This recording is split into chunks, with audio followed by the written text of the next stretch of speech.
Hi friends, welcome to my food diary. ഇന്ന് നമ്മൾ ചെയ്യാൻ പോകുന്നത് വെട്ട് കേക്കാണ്. ഒരു 4 മണി പലഹാരം വെട്ട് കേക്ക്. അപ്പം ആദ്യമായിട്ട് നമുക്ക് ഇൻഗ്രീഡിയൻസിലേക്ക് പോകുന്നതിന് മുമ്പ് നിങ്ങളാരും ഈ ചാനൽ സബ്സ്ക്രൈബ് ചെയ്തിട്ടില്ല എന്നുണ്ടെങ്കിൽ സബ്സ്ക്രൈബ് ചെയ്യുക, അതിനോടൊപ്പം ഷെയർ ചെയ്യുക, ലൈക്ക് ചെയ്യുക. ഓക്കെ, അപ്പം നമുക്ക് ഇതിന് എന്തൊക്കെയാണ് ഇൻഗ്രീഡിയൻസ് വേണ്ടുന്നതെന്ന് ഞാൻ 2 മുട്ടയ്ക്ക് വേണ്ടിയിട്ടുള്ള ഇൻഗ്രീഡിയൻസ് ആണ് എടുക്കുന്നത്. 2 മുട്ട,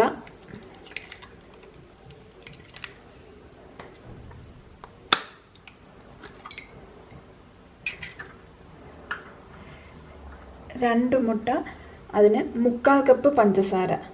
പൊടിച്ച പഞ്ചസാരയാണ് ഒന്നും കൂടി എളുപ്പമായിരിക്കും. ഇത് നല്ല നൈസായിട്ടുള്ള പഞ്ചസാര ആയിട്ട് ഞാനിത് പൊടിച്ചിട്ടില്ല. 3/4 കപ്പ് പഞ്ചസാര. ഇത് ആദ്യം തന്നെ നല്ലതുപോലെ മിക്സ് ചെയ്തെടുക്കാം. നമുക്ക് മുട്ടയും പഞ്ചസാരയും നല്ലതുപോലെ അടിച്ചെടുത്തിട്ടുണ്ട്. നമുക്ക് വേണമെങ്കിൽ മിക്സിയിലിട്ട് ഒന്ന് അടിച്ചെടുക്കാം, അല്ലെന്നുണ്ടെങ്കിൽ കൈവച്ച് ചെയ്താൽ മതി. ഞാൻ കൈവച്ച് തന്നെയാണ് ഇത് ചെയ്തെടുക്കുന്നത്. ഇനി ഇതിനകത്ത് നമ്മൾ ഫുഡ് കളറൊന്നും ചേർക്കത്തില്ല. അപ്പം അതിന് പകരമായിട്ട് ഞാൻ ഒരു 2 പിഞ്ച് മഞ്ഞൾപ്പൊടി പാലിനകത്ത് ചാലിച്ച് വെച്ചിരിക്കുക. നമ്മൾ മഞ്ഞൾപ്പൊടി ഡയറക്റ്റ് ഇതിനകത്ത് ഇട്ടിട്ടുണ്ടെങ്കിൽ ഈ മുട്ടയും ഇതുകൂടെ ചേർന്ന് ഒരു ചുമന്ന കളർ വരും. ആ ഒരു കളർ വരാതിരിക്കാൻ വേണ്ടിയിട്ടാണ് നമ്മളിങ്ങനെ ചെയ്തിരിക്കുന്നത്. പാലിനകത്ത് കലക്കി വെച്ചിരിക്കുന്നത് അതുകൂടെ ഇതിനകത്ത് ചേർത്ത് നമ്മൾ നല്ലതുപോലെ മിക്സ് ചെയ്ത് കൊടുക്കാം. വെട്ടി വയ്ക്കുന്ന നല്ല മഞ്ഞ കളറല്ലേ, അപ്പോൾ ഇങ്ങനെ നമ്മൾ ചെയ്യുമ്പോൾ അതിങ്ങനെ ചുമപ്പ് കളറിൽ വരത്തില്ല. അല്ലെന്നുണ്ടെങ്കിൽ നമ്മൾ മഞ്ഞൾപ്പൊടിയും മുട്ടയും കൂടെ അടിക്കുമ്പം അതിനൊരു ചുമന്ന കളർ വരും. അപ്പം ബാറ്ററിനൊരു നല്ല മഞ്ഞ കളറായിട്ടുണ്ട്. ഇനി നമുക്ക് ഇതിനകത്തേക്ക് 2 കപ്പ് മൈദ ചേർത്ത് കൊടുക്കാം.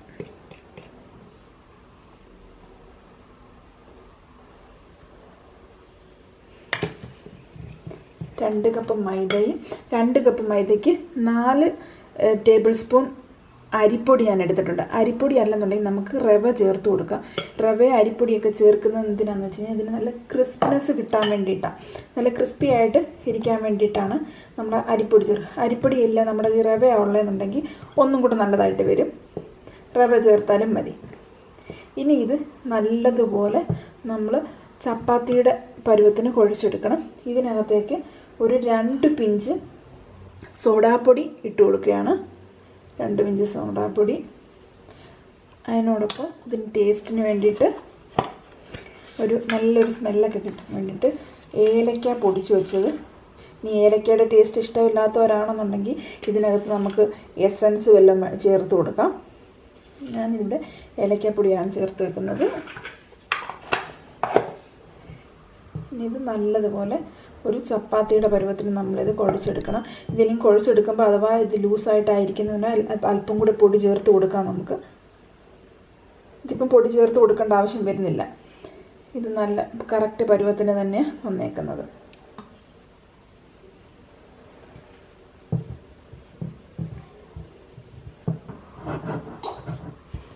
നല്ലതുപോലെ നമ്മൾ ചപ്പാത്തിക്ക് കുഴയ്ക്കുന്ന ഒരു പരുവത്തിന് കുഴച്ചെടുക്കണം. അപ്പം നമ്മളിത് നല്ലതുപോലെ കുഴച്ചെടുത്തിട്ടുണ്ട്. ഇനി ഒരു മണിക്കൂർ നമുക്കിത് റെസ്റ്റ് ചെയ്യാൻ വയ്ക്കാം. അതിനുശേഷം നമുക്ക് ഇതെടുത്ത് ഇത് പ്രിപ്പയർ ചെയ്യാം. നമ്മൾ 1 മണിക്കൂർ റെസ്റ്റ് ചെയ്തതിന് ശേഷം മാവ് നല്ല സോഫ്റ്റായിട്ട് വന്നിട്ടുണ്ട്. ഇനി ഇത് നമുക്ക് പകുതിയാക്കാം. ഇത് ഇച്ചിരി ഏറെ ഉള്ളതുകൊണ്ട് നമുക്കത് ചെയ്യാൻ പാടായിരിക്കും. അതുകൊണ്ട് ഞാനതിൻ്റെ പകുതി എടുക്കാം.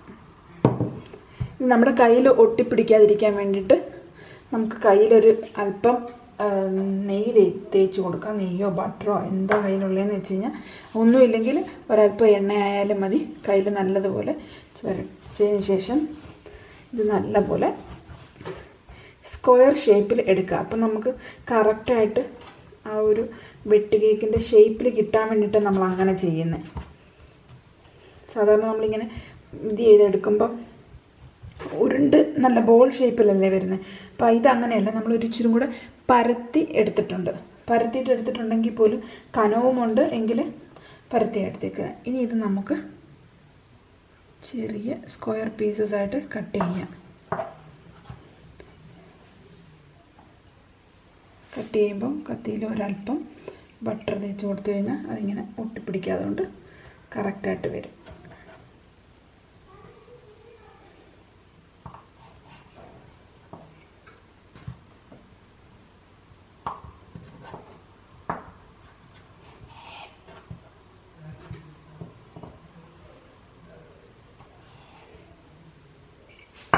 ഇങ്ങനെ എടുത്ത ഓരോ പീസും നമുക്ക് ഇഷ്ടമുള്ള ഷേപ്പിൽ ചെയ്ത് കൊടുക്കാം, കട്ട് ചെയ്യാം. ഇത് ഞാൻ ചെയ്യുന്നത്, ഞാൻ നിങ്ങൾക്ക് 1-2 ഷേപ്പിൽ അത് ചെയ്ത് കാണിക്കാം. ആദ്യം തന്നെ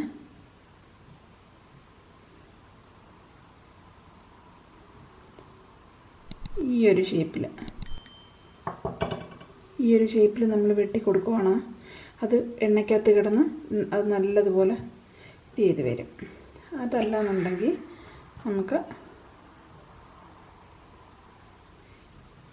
ഇങ്ങനെ ഒരു ക്രോസായിട്ട് ചെയ്യാം. അങ്ങനെ നമുക്ക് ഇഷ്ടമുള്ള രീതി, അത് അവരവരുടെ യുക്തിക്കനുസരിച്ച് നമുക്ക് അത് അങ്ങനെ മുറിച്ചെടുത്താൽ മതി. അതിന് അങ്ങനെ മുറിക്കുന്നത് എന്തിനാണെന്ന് വെച്ച് കഴിഞ്ഞാൽ നമ്മൾ എണ്ണയ്ക്കകത്ത് കിടക്കുന്നുണ്ടെങ്കിൽ അത് നല്ല പൂ പോലെ ഇത് ചെയ്ത് വരാൻ വേണ്ടിയിട്ടാണ് നമ്മളിങ്ങനെ വെട്ടി ചെയ്ത് കൊടുക്കുന്നത്. അപ്പം നമ്മൾ മാവ് എല്ലാം ഇതേപോലെ ചെറിയ ഇതായിട്ട് ഉരുട്ടിയിട്ട് നമുക്ക് ഇഷ്ടമുള്ള നമ്മുടെ യുക്തിക്കനുസരിച്ച രീതിയിൽ ഇതേപോലെ കട്ട് ചെയ്ത് പീസസ് ആക്കി വെക്കുക. അതിനുശേഷം എണ്ണ ചൂടാക്കാൻ വെച്ചിട്ടുണ്ട് നമ്മൾ. ഇനിയും ഇത് എണ്ണയ്ക്കകത്തിട്ട് മൂപ്പിച്ചെടുക്കണം. എണ്ണ നല്ലപോലെ ചൂടായിട്ട് വന്നിട്ടുണ്ട്. ഇനി നമ്മൾ റെഡിയാക്കി വെച്ചിരിക്കുന്ന മാവ് ഇതിലോട്ട് ഇട്ട് കൊടുക്കാം. ഇട്ട് കൊടുക്കുമ്പോൾ പ്രത്യേകം ശ്രദ്ധിക്കണം, എണ്ണ നല്ലപോലെ ചൂടായി കഴിയുമ്പം നമ്മളിത് ഇട്ടതിന് ശേഷം തീ നല്ലതുപോലെ കുറയ്ക്കണം. ഇതിപ്പോൾ നല്ല ചൂടായിട്ട് കിടക്കുക. അപ്പം നമ്മൾ തീ ചെറുതായിട്ടൊന്ന് ഒരു മീഡിയം ഫ്ലെയിമിൽ ഇട്ട് കൊടുക്കണം.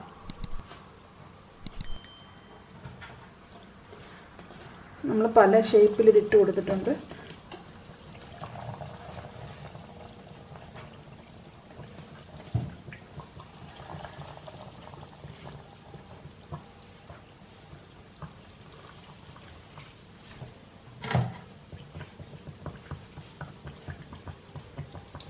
നമ്മളിതൊരു മീഡിയം ഫ്ലെയിമിൽ ഇട്ടില്ല എന്നുണ്ടെങ്കിൽ പെട്ടെന്ന് തന്നെ കരിഞ്ഞു പോവുകയും ചെയ്യും.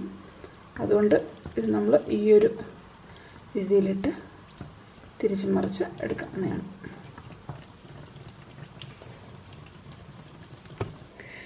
അപ്പം നമ്മുടെ വെട്ടി കേക്ക് റെഡി ആയിട്ടുണ്ട്. നിങ്ങൾക്ക് എല്ലാവർക്കും ഇത് ഇഷ്ടപ്പെട്ടെന്ന് വിചാരിക്കുന്നു.